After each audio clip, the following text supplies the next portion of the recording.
সাহেব হাফিজাহুল্লাহ হযরতকে হযরতের মূল্যবান তাকরীর পেশ করার জন্য সুবিনয় দরখাস্ত পেশ করছি। আসসালামু আলাইকুম ওয়া রাহমাতুল্লাহ। ওয়া আলাইকুম আসসালাম।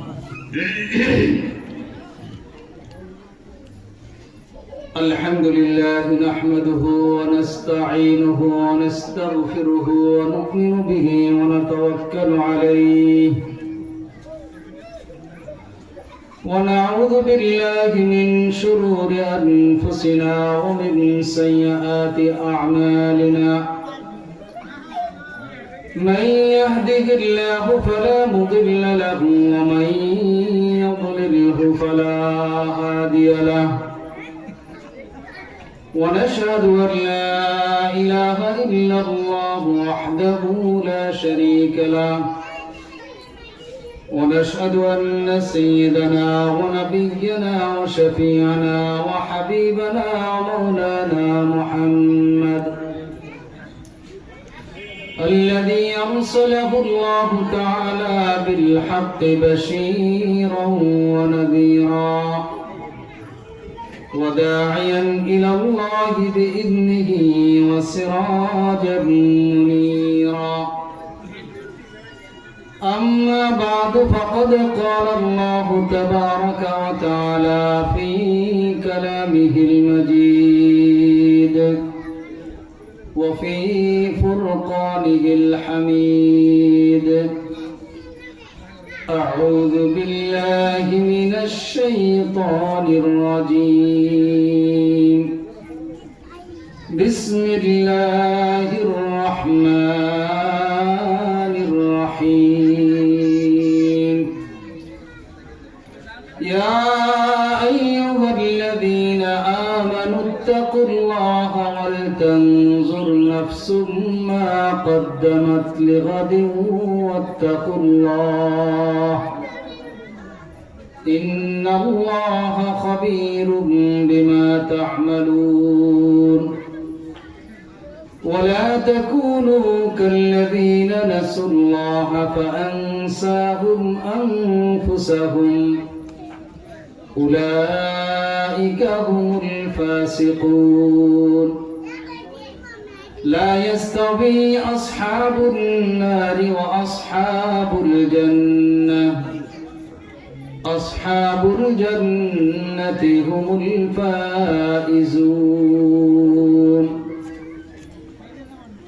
وقال رسول الله صلى الله عليه وسلم نعمتان مقبول فيهما كثير من الناس الصحة والفراغ أو كما قال النبي عليه الصلاة والسلام وقال تعالى في شان حبيبه إن الله وملائكته يصلون على النبي يا أيها الذين آمنوا صلوا عليه وسلموا تسليما সকলে আমরা মুহাব্বতের সাথে দুরূদ ইব্রাহিম পাঠ করি اللهم صل على محمد وعلى آل محمد كما صليت على إبراهيم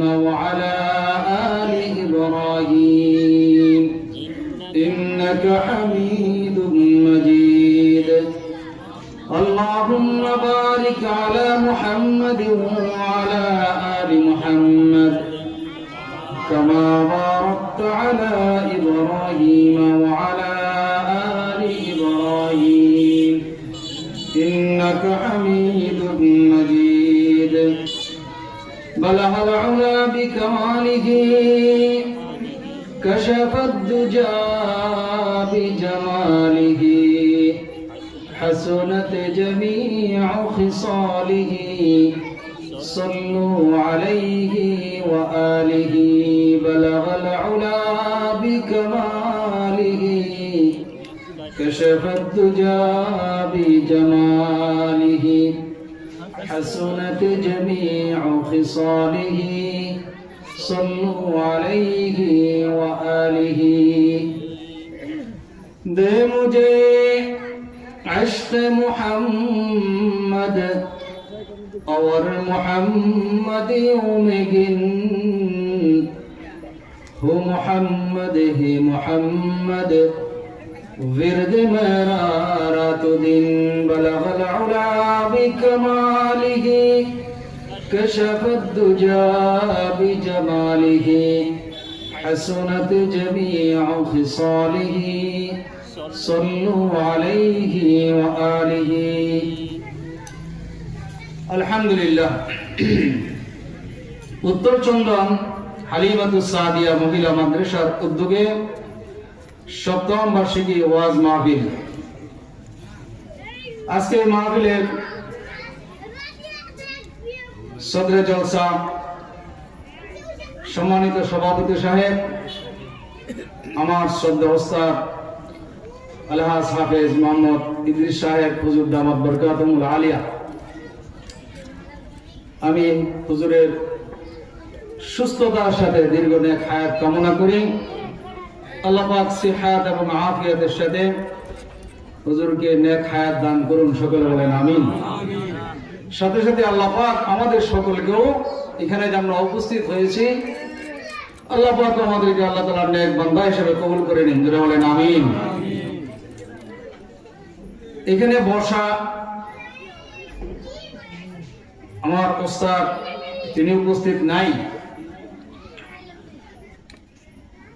আমরা সকলেই একে অপরকে চিনে থাকি। আমি এলাকারই ছেলে, এই মাদ্রাসারই ছাত্র, হুজুরের হাতে গড়া একদম আলিমবা তাসা থেকে হুজুরের কাছে আমি পড়েছি। কোরআন হেফজ শেষ করে যে রিভিশন খতম শুনানি পর্যন্ত হুজুরের হাতে আমি গড়েছি।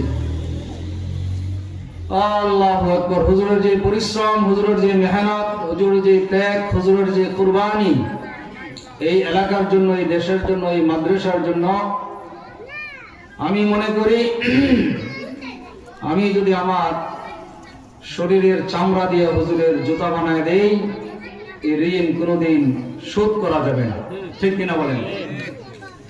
হুজুরের যে অবদান এলাকার জন্য, এই মাদ্রাসাতে যদি হুজুর না থাকতেন তাহলে এই এলাকা এত আলোকিত হতো না। যে মাদ্রাসায় এখন আমরা বসা, মাওলানা আব্দুল করিম সাহেবও এই মাদ্রাসারই ছাত্র। এজন্য আমরা হুজুরের শুকরিয়া আদায় করি, হুজুরের সুস্থতা কামনা করি, দীর্ঘ হায়াত কামনা করি। আল্লাহ পাক যেন কবুল করেন, জোরে বলেন আমিন। সম্মানিত উপস্থিতি, আমি আপনাদের সামনে কিছু কথাবার্তা বলার জন্য কোরআনে কারীমের সূরা হাশর থেকে কয়েকটি আয়াত তেলাওয়াত করেছি। রাসূলুল্লাহ সাল্লাল্লাহু আলাইহি ওয়াসাল্লামের পবিত্র জবান থেকে যে কথাবার্তাগুলি বের হয়েছে, হাদিস রূপে প্রকাশ পেয়েছে সারা দুনিয়াতে। অসংখ্য অগণিত হাদিস থেকে ছোট্ট একটি হাদিস আমি তেলাওয়াত করেছি। এই কোরআনের আয়াত এবং এই হাদিসকে সামনে রেখে দিনই কিছু কথাবার্তা আলোচনা করার চেষ্টা করব। আল্লাহ পাক আমাদের সকলকে শোনা এবং আমল করার তৌফিক দান করুন, যারা বলেন আমিন। এরকম কিছু কথাবার্তা বলার তৌফিক দান করুন যে কথাবার্তাগুলোর মধ্যে আল্লাহ পাক আমারও ফায়দা রেখেছেন এবং আমরা যারা শুনতেছি পর্দার আড়ালে মা বোনেরা বসে সামনে উপস্থিত যারা আছি, আল্লাহ পাক যেন সকলেকেই ফায়দা পৌঁছায় দেন, এইভাবে আমরা শুনতে পারি। আল্লাহ পাক তৌফিক দান করুন। একটি হাদিস আলোচনা করি, তারপরে আমি আলোচনায় যাব। হযরত আবু হুরায়রা রাদিয়াল্লাহু তাআলা আনহুকে হুজুর সাল্লাল্লাহু আলাইহি ওয়াসাল্লাম একদিন বলতেছেন, তোমাদের মধ্যে এমন কে আছে যে আমার কাছ থেকে কিছু কথাবার্তা শুনবে, সেই কথাবার্তাগুলি সে নিজে আমল করবে, অথবা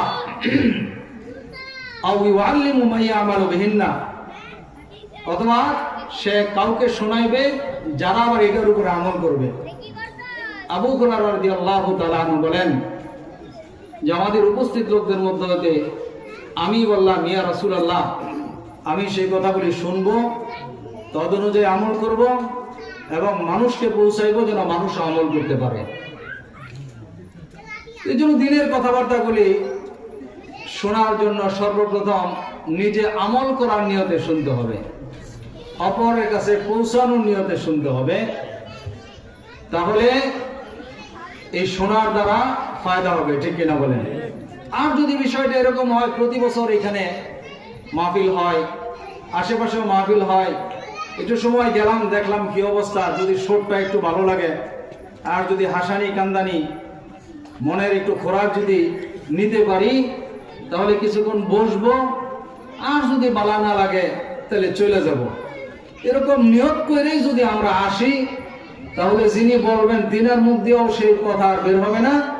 যিনারা শুনবেন, শুনে যে জীবনের জন্য একটু খোরাক, পুঁজি, সম্বল অবলম্বন হবে, এই ব্যবস্থা আর হবে না, ঠিক কিনা বলেন?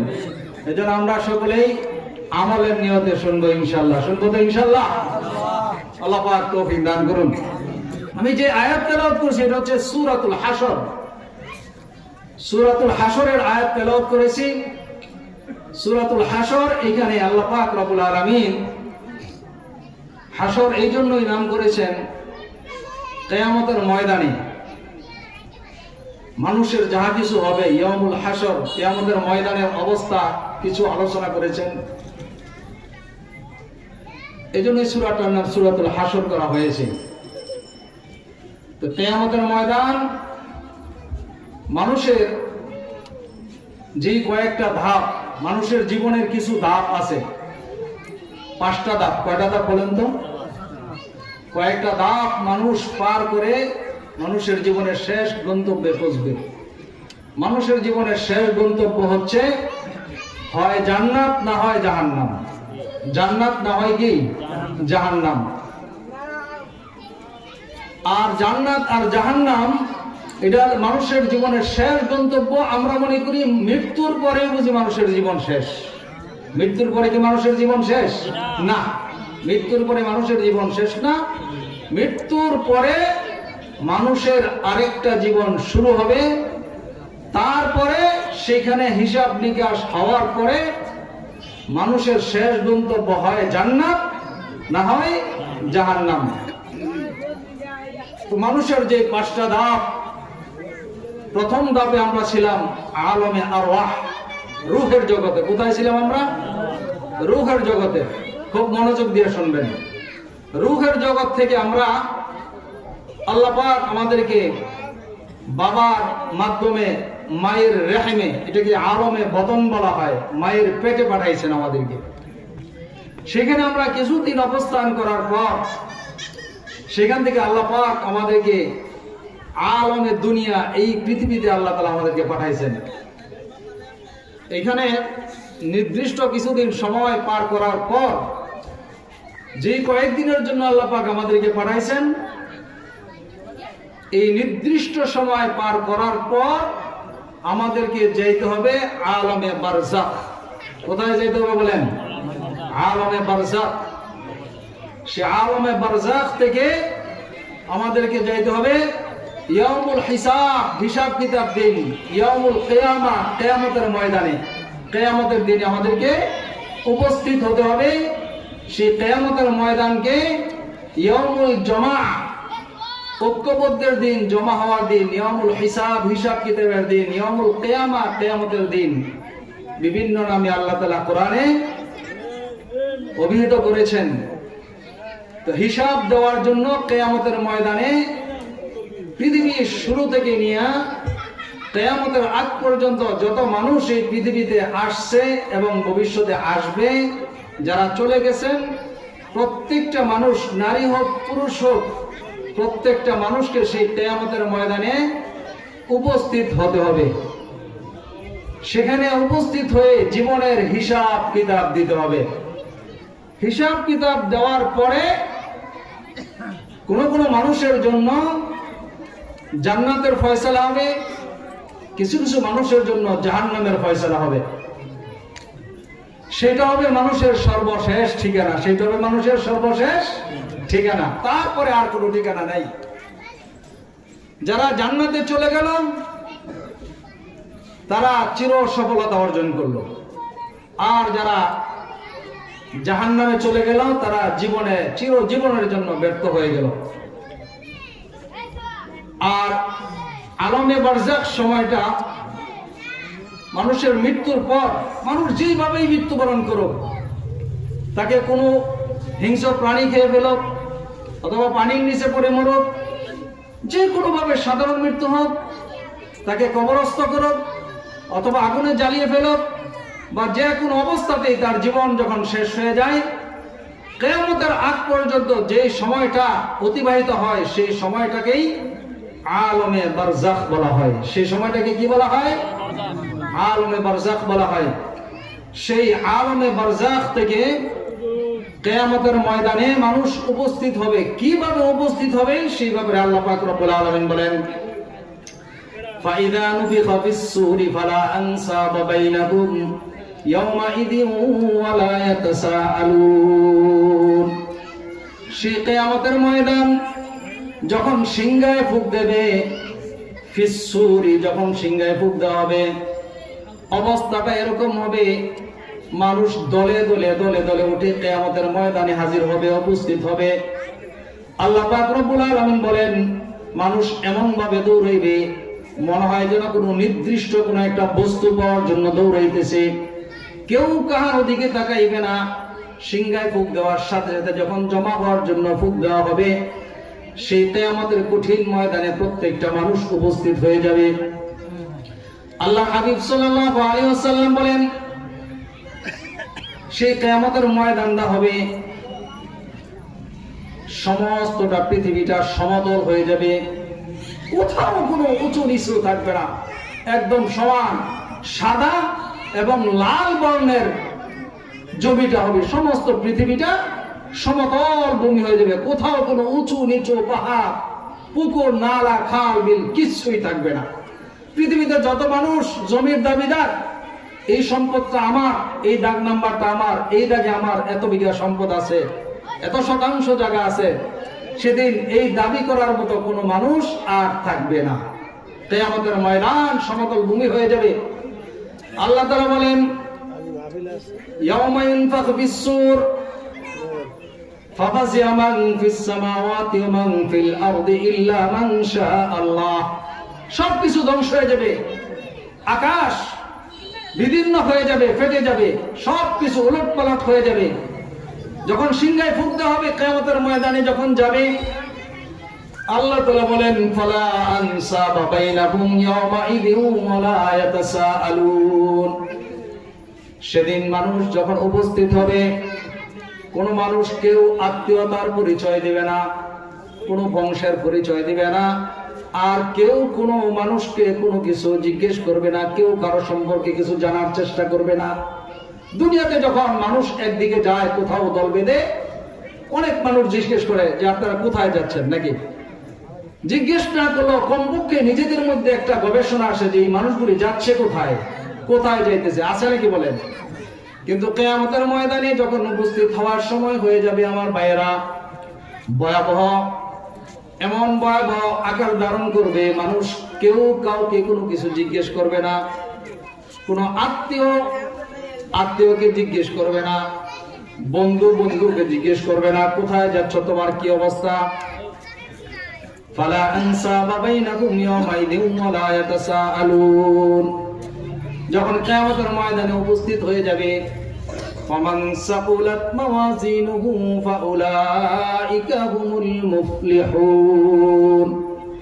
আল্লাহ পাক রব্বুল আলামিন বলেন, সেই কিয়ামতের ময়দানে যখন ইয়ামুল হিসাব, সেখানে উপস্থিত যখন হবে প্রত্যেকটা মানুষ, উপস্থিত হওয়ার পরে জীবনের আমল নামাগুলি যখন হিসাব করা হবে, সেই হিসাব করার পরে এক শ্রেণীর মানুষ যাদের আমল নামা নেক আমলের পাল্লা অনেক ভারী হয়ে যাবে, আরেক শ্রেণীর মানুষ হবে যাদের আমল নামা নেক আমলের পাল্লাটা হালকা হয়ে যাবে, পাতলা হয়ে যাবে। দুইজনের কিন্তু আমার ভাইয়েরা বিচার একরকম হবে না, ফয়সালা একরকম হবে না। আল্লাহ পাক রব্বুল আলামিন বলেন ফামান সাকুলাত মাওয়াজিনুহু ফাউলাইকা হুমুল মুফলিহুন। সেই কিয়ামতের ময়দানে মানুষ যাওয়ার পরে যখন হিসাব কিতাব হবে, আমলনামা ওজন হবে, যাদের আমলনামার পাল্লা ভারী হয়ে যাবে, নেক আমলের পাল্লা ভারী হয়ে যাবে, ফাউলাইকা হুমুল মুফলিহুন, তারা হচ্ছে ওই সমস্ত মানুষ, ওই সমস্ত নারী এবং পুরুষ যাদের জীবনটা সফলতা অর্জন করেছে। বলেন সুবহানাল্লাহ। ওমান খাফফাত মাওয়াজিনুহু ফাউলাইকা আল্লাযীনা খাসিরু আনফুসাহুম ফি জাহান্নামা খালিদুন। আমার ভাইরা, যাদের আমলনামা হালকা হয়ে যাবে, অর্থাৎ নেক আমলের পাল্লা হালকা হয়ে যাবে, তাদের ব্যাপারে সিদ্ধান্ত হবে। আল্লাহ পাক বলেন ফাউলাইকা আল্লাযীনা খাসিরু আনফুসাহুম, তারা হচ্ছে ওই সমস্ত মানুষ যারা নিজেরাই নিজেদের ক্ষতি করেছে। নিজেরা কি করছে? নিজেদের ক্ষতি করেছে। তারপরে আল্লাহ তাআলা বলেন ফি জাহান্নামা খালিদুন, তারা সেই জাহান্নামের চিরস্থায়ী হিসাবে বসবাস করবে। এই জাহান্নামের মধ্যে যখন যাবে, তাদের ব্যাপারে আল্লাহ তাআলা বলেন তারা হচ্ছে ব্যর্থ, তাদের জীবন ব্যর্থ, তারা হচ্ছে ব্যর্থ মানুষ, তারা নিজেরাই নিজেদের ক্ষতি করেছে, কেউ তার কোনো ক্ষতি করে নাই। বলেন তো, আল্লাহ তাআলা যে বলেছেন আমরা নিজেরাই নিজেদের ক্ষতি করেছি, কথাটা কি সত্য না মিথ্যা? 100% সত্য। সে কিয়ামতের ময়দানে আল্লাহ পাক বলেন আল আখিল্লাউ ইয়াওমাইযিন বা'দুহুম লিবা'দিন আদুউন ইল্লাল মুত্তাকুন। আজকের দিনটা এমন ভয়াবহ হবে, কিয়ামতের ময়দান এত বিভীষিকাময় হবে, এত বিপদ হবে, কোন বন্ধু কোন বন্ধুর কাছে পরিচয় দিবে না, কোন বন্ধু কোন বন্ধুর খবর নেবে না। শুধু দুনিয়ার জীবনে যাদের সাথে আল্লাহর জন্য ভালোবাসা ছিল, একে অপরকে আল্লাহর জন্য ভালোবাসতো, তাকওয়ার ভিত্তিতে যাদের সাথে বন্ধুত্ব ছিল, সম্পর্ক ছিল, একমাত্র ওই সম্পর্কটাই কিয়ামতের ময়দানে কাজে লাগবে। বলেন সুবহানাল্লাহ। দুনিয়াতে অনেক সম্পর্ক আছে, রাজনৈতিক সম্পর্ক, আত্মীয়তার সম্পর্ক, বন্ধু বান্ধবের সম্পর্ক, বিভিন্ন ধরনের সম্পর্কে মানুষ সম্পর্কিত। আরেক প্রকার সম্পর্ক হচ্ছে আমার সাথে তার কোনো আত্মীয়তার সম্পর্ক নেই, তার সাথে কোনো রাজনৈতিক কোনো সম্পর্ক নেই, অর্থনৈতিক কোনো সম্পর্ক নেই, ব্যবসায়িক কোনো সম্পর্ক নেই, তার সাথে আমার সম্পর্কটা হচ্ছে একমাত্র আল্লাহর জন্য। আল্লাহর জন্য তাকে আমি ভালোবাসি, আল্লাহর জন্য তাকে আমি মহাব্বত করি। এই ভালোবাসাটা আল্লাহর হাবিব বলেন যারা একমাত্র আল্লাহর জন্য একে অপরকে দুনিয়াতে মহাব্বত করত, ভালোবাসতো, আল্লাহর জন্য সম্পর্ক ছিল, কাল কিয়ামতের কঠিন ময়দানে দুনিয়ার জীবনে যারা একে অপরকে ভালোবাসতো, তারা যদি পৃথিবীর এক প্রান্তে একজন, অপর প্রান্তে আরেকজন বসবাস করে, কিন্তু কিয়ামতের ময়দানে আল্লাহ তাআলা ওই সম্পর্কটাকে কিয়ামতের ময়দানে উপস্থিত করে দিবেন। সুবহানাল্লাহ। দুইজনের মধ্যে একটা সম্পর্ক করে দিবেন। এই মর্মে আল্লাহর হাবিব সাল্লাল্লাহু আলাইহি ওয়াসাল্লাম বলেন কিয়ামতের ময়দানে 3 শ্রেণীর মানুষ আল্লাহর দরবারে সুপারিশ করবে। কয় শ্রেণীর মানুষ বলেন? 3 শ্রেণীর মানুষ। ইউশাফাউ ইয়াওমাল কিয়ামাতি সালাসাতুন, 3 শ্রেণীর মানুষ কিয়ামতের ময়দানে আল্লাহর দরবারে মানুষের জন্য সুপারিশ করবে। তার মধ্যে 1 নাম্বার হচ্ছে আল আম্বিয়া, যারা আম্বিয়া কেরাম, যারা নবী রাসূল ছিলেন দুনিয়াতে, তারা কিয়ামতের ময়দানে তাদের উম্মতের জন্য আল্লাহর দরবারে সুপারিশ করবেন। দ্বিতীয় নাম্বার হচ্ছে ওয়াল উলামা, দুনিয়ার মধ্যে যারা আলেম ছিল, সেই আলেমগণ কিয়ামতের ময়দানে আল্লাহর দরবারে সুপারিশ করবেন। 3 নাম্বার হচ্ছে ওয়াশুহাদা, যারা দিনকে দুনিয়াতে আল্লাহর জমিন ইহার মধ্যে দিন প্রতিষ্ঠা করার জন্য যারা যুদ্ধ জিহাদ করে শহীদ হয়েছেন, তারা কিয়ামতের ময়দানে মানুষের জন্য আল্লাহর দরবারে সুপারিশ করবেন। এজন্য আমাদের সম্পর্ক থাকতে হবে একমাত্র আল্লাহর জন্য। কাদের জন্য বলেন? এখন বলেন, আম্বিয়া কেরাম দুনিয়াতে এসেছিলেন, তারা এখন দুনিয়াতে নাই। কোন নবী রাসূল কি দুনিয়াতে আর আসবে বলেন? আসবে বলেন? কোন নবী আর দুনিয়াতে আসবে না। আল্লাহর হাবিব সাল্লাল্লাহু আলাইহি ওয়াসাল্লাম বলেন, আনা খাতামুন নাবিয়্যিন লা নাবিয়্যা বাদি। আমি হচ্ছে শেষ নবী, আমার পরে দুনিয়াতে আর কোন নবী আসবে না। কেউ যদি দুনিয়াতে নবী দাবি করে সে হচ্ছে মিথ্যাবাদী, ঠিক কিনা বলেন? সে কাফের।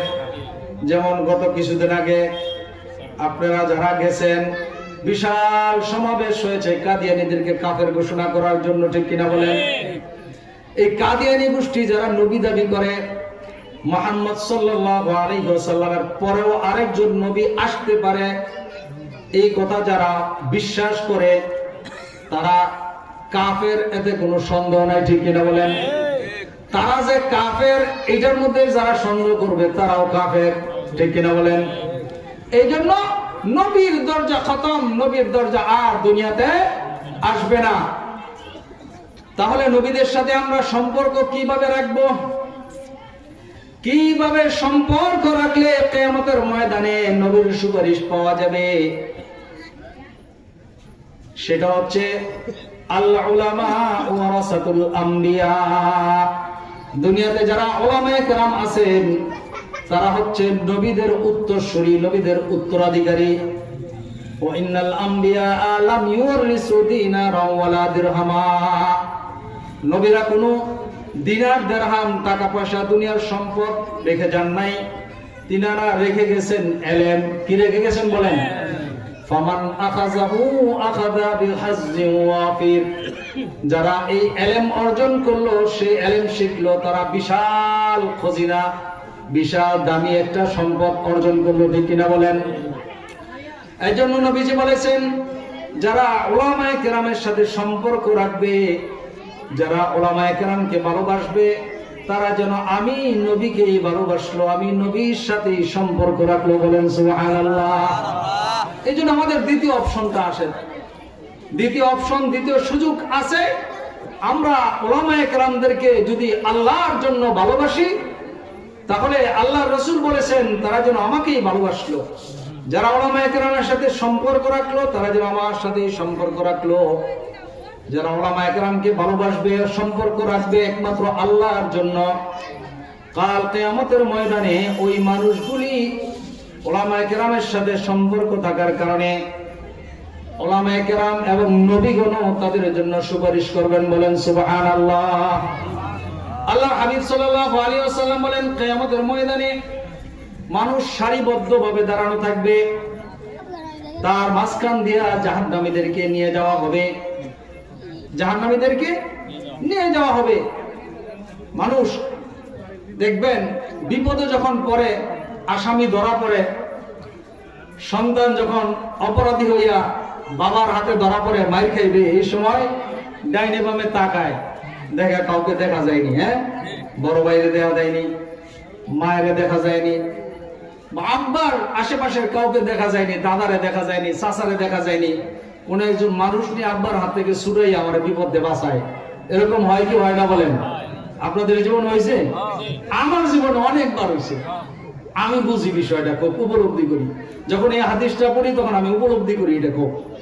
তো আল্লাহর হাবিব সাল্লাল্লাহু আলাইহি ওয়াসাল্লাম বলেন যে উলামায়ে কেরামের মাঝখান দিয়া জাহান্নামীদেরকে যখন জাহান্নামের দিকে নিয়ে যাওয়া হবে, আমার ভাইরা, কিভাবে নেওয়া হবে? ওয়াসিকাল্লাযীনা কাফারু ইলা জাহান্নামা যুমারা। জাহান্নামীদেরকে যখন জাহান্নামের দিকে আগায় নিয়ে যাওয়া হবে, তখন উলামায়ে কেরামদের একটা জামাত সারিবদ্ধভাবে দাঁড়ানো থাকবে। সে উলামায়ে কেরামের কাতারের মাঝখান দিয়ে যাবে আর তাকাইয়া দেখবে যে পরিচিত কেউ আছে কিনা। হঠাৎ দেখবে একজন পরিচিত মানুষ দৌড়ে গিয়া আলেমের হাত ধরবে। হুজুর, আমি আপনার সাথে পরিচিত ছিলাম, দুনিয়ার জীবনে আপনার সাথে আমার ভালোবাসা ছিল, মহব্বত ছিল। আপনি মাদ্রাসায় পড়াইতেন, আপনি আমার ছেলেটাকে পড়াইতেন, আপনি মসজিদে ইমামতি করতেন। আপনার সাথে আমার যে সম্পর্কটা ছিল এটা একমাত্র আল্লাহর জন্য ছিল, ঠিক কিনা বলেন? এলাকার মসজিদের ইমাম সাহেবকে যে ভালোবাসে, কিছু মানুষ এরকম আছে না নাই, জোরে বলেন? প্রাণ দিয়া ভালোবাসে, মনকে উজাড় করে ভালোবাসে। এই ভালোবাসাটা উদ্দেশ্য এই না যে ইমাম সাহেব হুজুরে মাস শেষ বেতন পাইলে ওইখান থেকে কিছু টাকা আমাকে দিবে, অথবা আমাকে কিছু খাবার দাবার খাওয়াইবে, অথবা ইমাম সাহেব হুজুরে মারা যাওয়ার পর ওনার রেখে যাওয়া সম্পত্তির মধ্যে আমি ভাগ বাটোয়ারা বসাইতে পারবো, এরকম কোন উদ্দেশ্য থাকে বলেন? এরকম কোন উদ্দেশ্য থাকে না।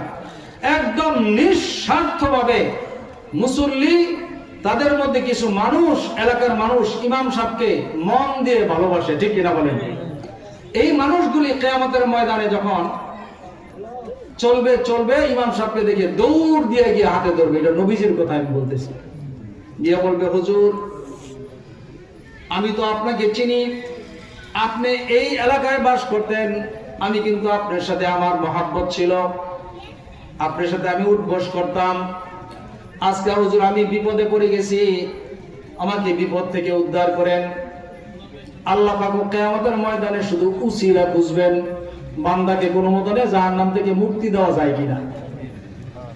আল্লাহ পাক যদি সমস্ত পৃথিবীর মানুষ যারা এখন আছে, গত হয়ে গেছে, ভবিষ্যতে আসবে, সমস্ত মানুষগুলিকে যদি একসাথে জান্নাতে দিয়ে দেন, আল্লাহ তাআলার খাজানায় কোনো অভাব পড়বে না, ঠিক কিনা বলেন? তো আল্লাহ পাক শুধু উসিলা খুঁজবেন। এই উসিলা খুঁজতে গিয়ে এই লোক যখন আলেমের হাত ধরবে, তখন এই আলেম বলবে, হ্যাঁ আমি তোমাকে চিনতে পারছি। আলেম বলবে যে আমি তোমাকে চিনতে পারছি। আল্লাহ পাকের দরবারে গিয়ে বলবেন যে আল্লাহ, এই যে এই মানুষটা, সে দুনিয়াতে একমাত্র আপনার জন্য আমাকে ভালোবাসতো, আমার সাথে তার সম্পর্ক ছিল, তো কি চাও তুমি? যে আল্লাহ আমি চাই আপনি তাকে মাফ করে দেন। যদি ঈমান থাকে, শিরিক মুক্ত ঈমান নিয়ে যদি ওই মানুষটা যাইতে পারে, আমল যেরকমই হোক, দুনিয়ার জীবনে উলামায়ে কেরামের সাথে সম্পর্ক থাকার কারণে আল্লাহ হাবিব বলেন, সেই কিয়ামতের কঠিন ময়দানে এই আলেমের সুপারিশের কারণে আল্লাহ পাক এই জাহান্নামের কয়েদিকে জাহান্নাম থেকে মুক্তি দিয়ে জান্নাতের ব্যবস্থা করবেন। সুবহানাল্লাহ। এজন্য আমাদের দুনিয়ার জীবনে সম্পর্ক কার সাথে রাখতে হবে বলেন? আলেমের সাথে রাখতে হবে। আমাদের সম্পর্ক হলো শুধু এমন নেতা, এই নেতার পিছনে ঘুরলে আমি মামলা থেকে খালাস পাবো, ফোন দিলে আমার অনেক কাজ আসবে, থানা আমার কথা উঠবে আর বসবে, এলাকার মানুষ আমাকে দেখলে ভয় পাবে, হ্যাঁ, এরকম অবস্থা আছে না নাই, জোরে বলেন? আছে। সেই নেতাগুলি কিয়ামতের ময়দানে তাদের যে কি অবস্থা হবে, এদিকে আর আপাতত যাচ্ছি না। তো এই জন্য আল্লাহ পাক রব্বুল আলামিন বলেন, কুল্লু নাফসিন যায়িকাতুল মাউতি ওয়া ইন্নামা তুওয়াফাউনা উজুরাকুম ইয়াওমাল কিয়ামাহ। প্রত্যেকটা মানুষ, প্রত্যেকটা প্রাণী তার মৃত্যুর স্বাদ গ্রহণ করতে হবে। প্রত্যেকটা মানুষ দুনিয়ার জীবনে যা এসেছে একবার, তার এই দুনিয়া ছেড়ে আলমে বরজখের দিকে যাইতেই হবে, ঠিক কিনা বলেন? যাওয়া ছাড়া কোনো উপায় নাই, ঠিক কিনা বলেন? মৌতুকা আসিন কুল্লু নাফসিন শারিবুন কবর বাইতিন কুল্লু নাসিন দাখিলুন। इस दुनिया की दोस्ती मिसल कागज फूल की देखने में खुशनुमा है बूम मगर कुछ भी नहीं। আমার ভাইরা কবি বলেন, এই যে পৃথিবীর মায়া, এই যে পৃথিবীর ভালোবাসা, সন্তানের মায়া, সম্পদের মায়া, দুনিয়ার নেতা নেত্রীর সাথে ভালোবাসার সম্পর্ক, এই যে ক্ষমতার মায়া, এই সব কিছু এইগুলি হচ্ছে কাগজে অঙ্কন করা রঙিন ফুলের মতো। কাগজের ফুল থেকে যেমন কোনো সুবাস আশা করা যায় না, কাগজের ফুল থেকে যেমন কোনো ঘ্রাণ আশা করা যায় না, ঠিক তদ্রূপ ভাবে এই দুনিয়ার মায়া, দুনিয়ার মহাব্বত, দুনিয়ার ভালোবাসা দিয়ে কোনোদিন জীবনে সফলতা অর্জন করার আশা করা যায় না, ঠিক কিনা বলেন? এজন্য আল্লাহ তাআলা বলেন, ওয়া ইন্নামা তুওয়াফাউনা উজুরাকুম ইয়াওমাল কিয়ামাহ। হে দুনিয়ার মানুষ, তোমরা যারা দুনিয়াতে এসেছ, মৃত্যুর মাধ্যমে, মৌতের মাধ্যমে এই দুনিয়া ছেড়ে তোমাদের অন্ধকার কবরের দিকে রওনা দিতে হবে, ইচ্ছায় হোক অনিচ্ছায় হোক। ইচ্ছা করলো তোমাকে যেতে হবে, ইচ্ছা না করলো তোমাকে এই দুনিয়া থেকে যেতে হবে। তারপরে আলমে বারজাখ ও মিন ওয়ারাইহি বারজাখুন ইলা ইয়াউমি ইউবাসুন, মৃত্যুর পরে আলমে বারজাখ কিয়ামতের পর্যন্ত, কিয়ামতের ময়দানে উপস্থিত হওয়া পর্যন্ত আলমে বারজাখের মধ্যে তোমাদেরকে থাকতে হবে। কিয়ামতের থেকে নিয়ে মৃত্যুর পর থেকে নিয়ে কিয়ামত পর্যন্ত উপস্থিত হওয়া পর্যন্ত এই বারজাখি জীবনটা প্রত্যেকটা মানুষের জীবনে আসবে। তারপরে হিসাব নিকাশ যখন হয়ে যাবে, আল্লাহ পাক রব্বুল আলামিন বলেন ওয়া ইন্নামা তুওয়াফাউনা উজুরাকুম ইয়াওমাল কিয়ামাহ, সেই কিয়ামতের ময়দানে দুনিয়ার জীবনে বান্দা তুমি কি করেছো, যা করেছো সব কিছুর পুঙ্খানুপুঙ্খানু হিসাব তোমাকে দেওয়া হবে, ঠিক কিনা বলেন?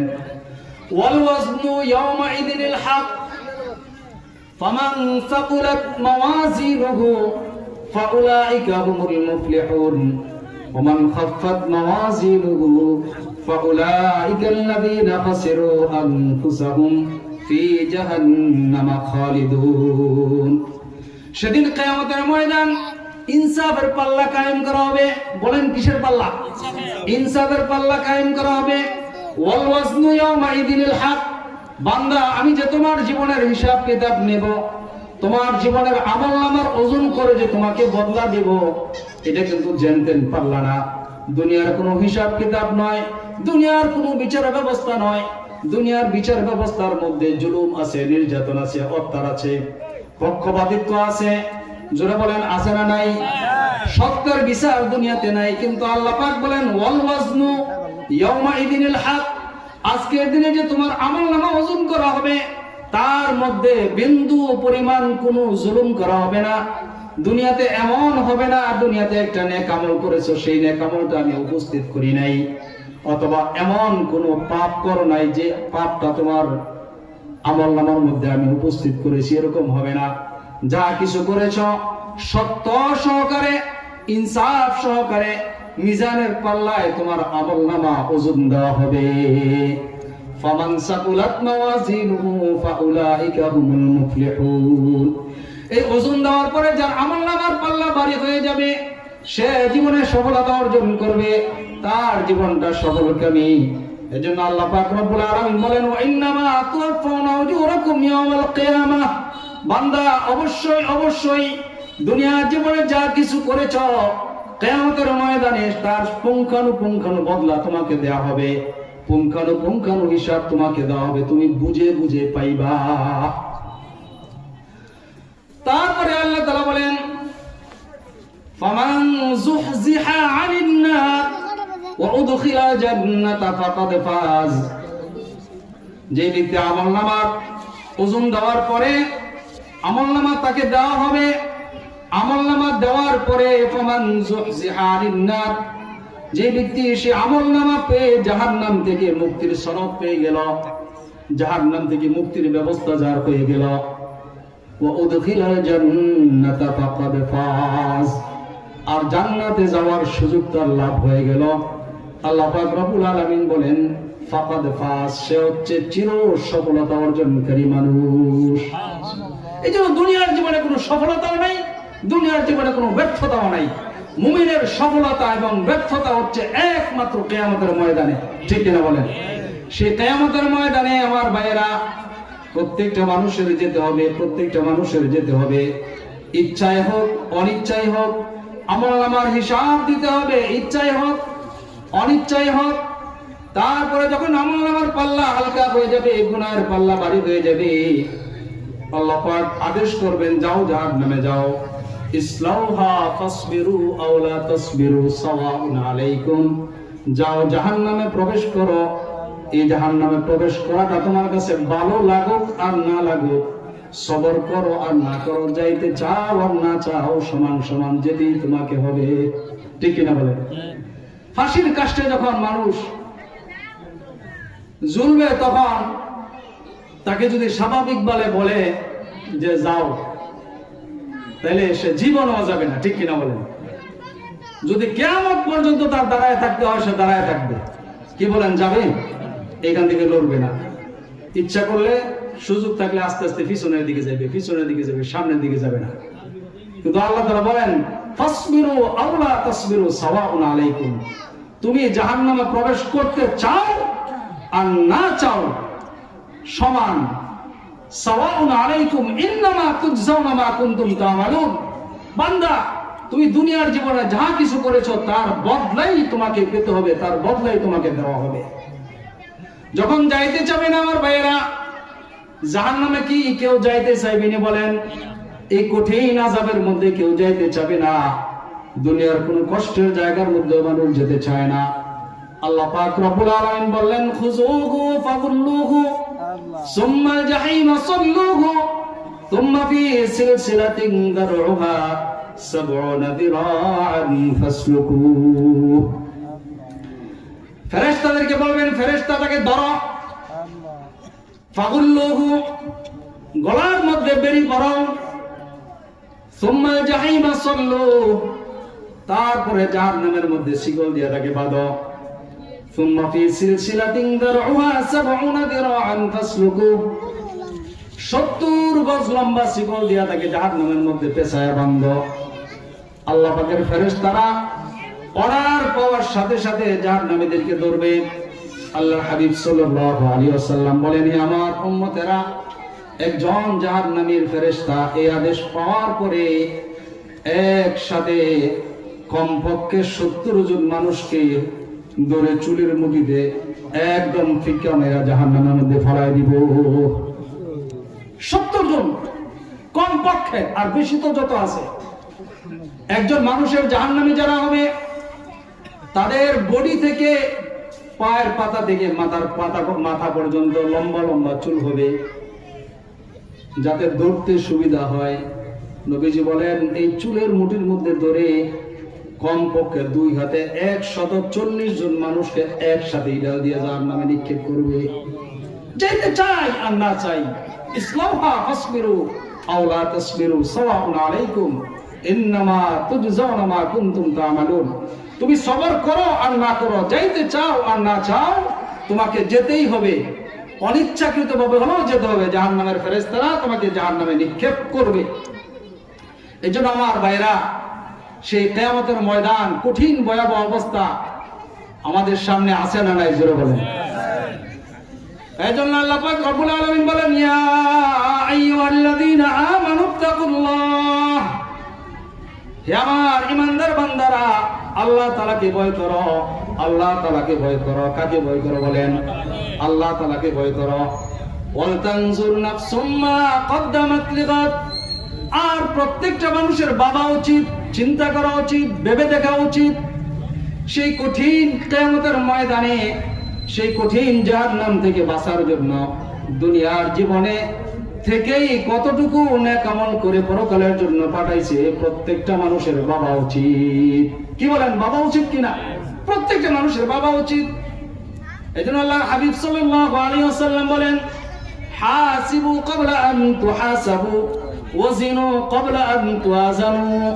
হে আমার উম্মতেরা, তোমার কাছ থেকে হিসাব নেওয়ার আগে তোমার হিসাবটা তুমি একটু করে নাও। ওয়াজিনু ক্বাবলা আন তুওয়াজানু, তোমার আমলনামা কিয়ামতের ময়দানে হিসাবের পাল্লায় ওজন দেওয়ার আগে বান্দা তুমি আমলনামার ওজনটা নিজে নিজে একটু করে নাও। 5 ওয়াক্ত নামাজের মধ্যে কয় ওয়াক্ত নামাজ পড়েছো? 24 ঘন্টার মধ্যে কতটা পাপ করেছো, কতটা নেক আমল করেছো, হালাল হারাম বিবেচনা করে কতটুকু ছেড়েছো, তোমার দ্বারা কি পরিমাণ জুলুম হয়ে গেছে, তোমার দ্বারা কি পরিমাণ নাফরমান হয়ে গেছে, এই বিষয়গুলি প্রত্যেকটা মানুষের ভাবা উচিত। জোরে বলেন ঠিক কিনা?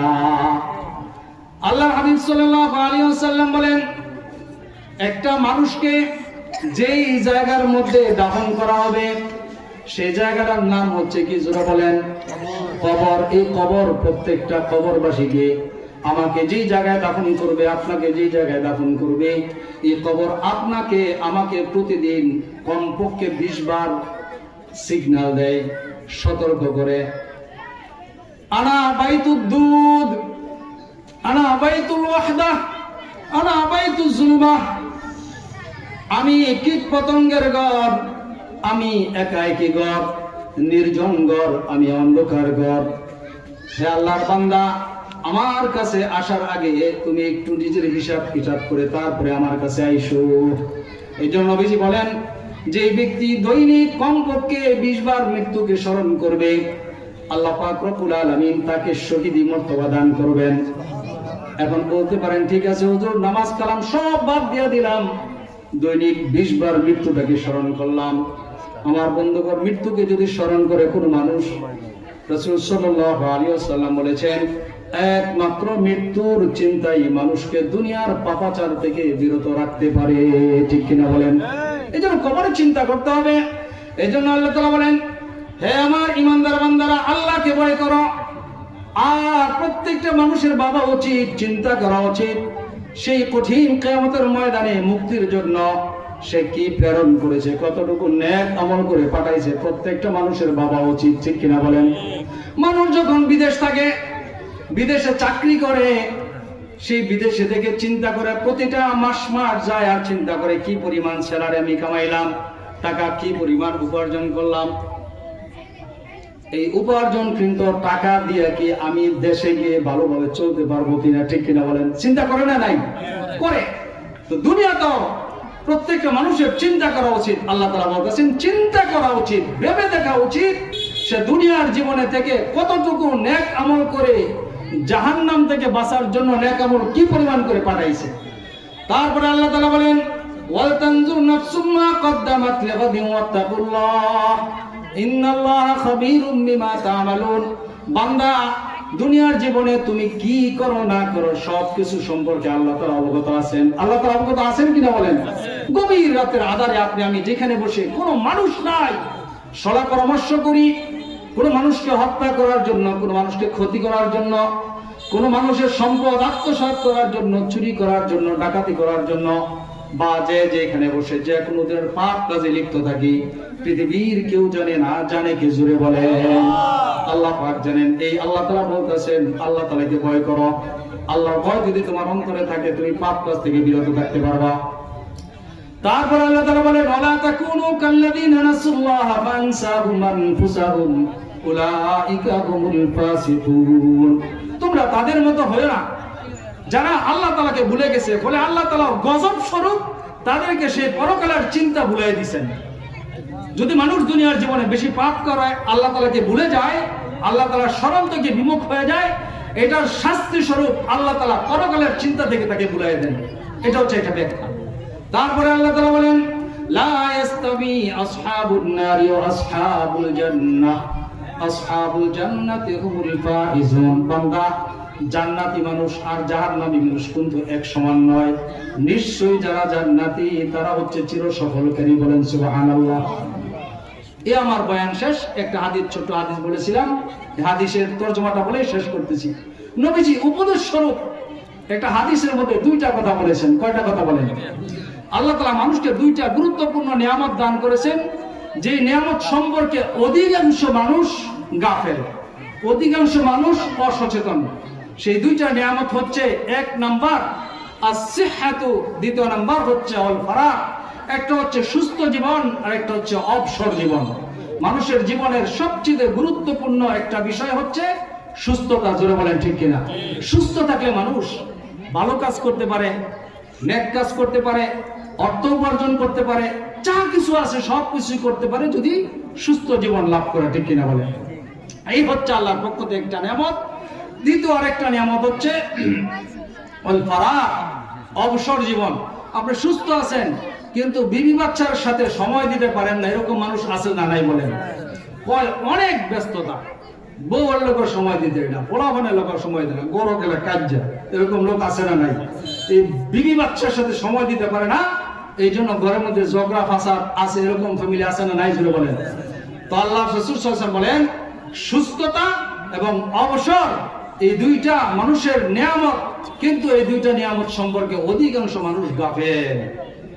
এই জন্য এই 2টা নিয়ামত আল্লাহ পাক যাদেরকে দান করেছেন, এই 2টা নিয়ামত দিয়া দুনিয়ার জীবনকে যেন আমরা সুন্দর করতে পারি, নেক আমলের মাধ্যমে, তাকওয়ার মাধ্যমে, পরকালীন জীবনের প্রস্তুতি নিয়ে কঠিন জাহান্নাম থেকে মুক্তি পেয়ে চিরস্থায়ী সুখ এবং জান্নাতের অধিবাসী হয়ে জীবনটাকে যেন সাফল্যমণ্ডিত করতে পারি। আল্লাহ পাক আমাদের সকলকে সেই তৌফিক দান করুন। জুড়ে বলেন আমিন। ওয়া আখিরু দাওয়ানা আনিল হামদুলিল্লাহি রাব্বিল আলামিন। আসসালামু আলাইকুম ওয়া রাহমাতুল্লাহি ওয়া বারাকাতুহু।